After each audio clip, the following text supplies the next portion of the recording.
ఈ విప్లవ పార్టీలు సాధించింది ఏంటి ఇప్పటి వరకు? విప్లవ పార్టీలు సాధించింది అనేటువంటిది, విప్లవ పార్టీలు ఏం చేయాలి? విప్లవం సాధించాలి.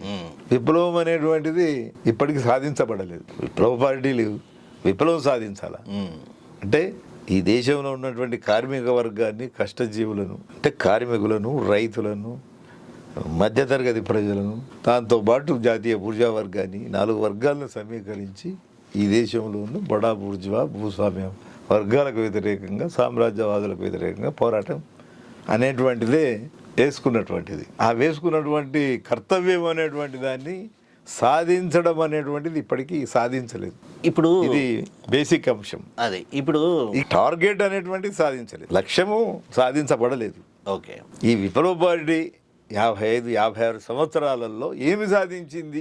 పాలక వర్గాల నుంచి ఒక వాదన ఉన్నది, హింసావాదులు సమాజాన్ని అభద్రతకు గురి చేస్తున్నారు, అశాంతిని సృష్టిస్తున్నారు అనేటువంటిది వాళ్ళ నుంచి ఉంటది. వీళ్ళకి పార్లమెంటరీ ప్రజాస్వామ్యం మీద విశ్వాసం లేదు, వీళ్ళు సాయుధపరణ పందా అంటున్నారు. అసలు పార్లమెంటరీ ప్రజాస్వామ్యమే ఉన్నతమైంది, అంబేద్కర్ రచించినటువంటి భారత రాజ్యాంగమే ఉన్నతమైంది అనేటువంటిది, అంటే ప్రపంచంలో ప్రజాస్వామ్యం కన్నా ఉన్నతమైంది లేదు అనేటువంటి, అదే ఫైనల్ టార్గెట్ అనేటువంటి కాడి నుంచి ఆలోచన అదే నిర్ధారిస్తున్నారు. అందువలన అదే దానికి భిన్నంగా వ్యవహరించినటువంటి వాళ్ళంతా నేరస్తులే. సాయుధ పోరాట బంధ అంటే హింసనే కదా, అంటే 2 వర్గాలు, వర్గ పోరాటం, ఒక వర్గం ఇంకో వర్గాన్ని బలప్రయోగంగా అణిచివేయడం అనేటువంటి సబ్జెక్టు.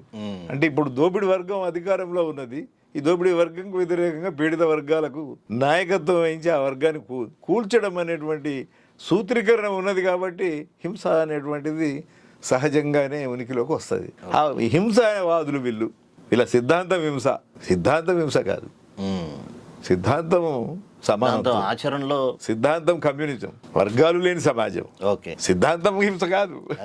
కానీ ఆ సిద్ధాంతం సాధించాలి అని అంటే ఇప్పుడు ఉన్నటువంటి హింస చేస్తున్నటువంటి వాళ్ళకి వ్యతిరేకంగా పోరాడితే హింస అవుతుంది.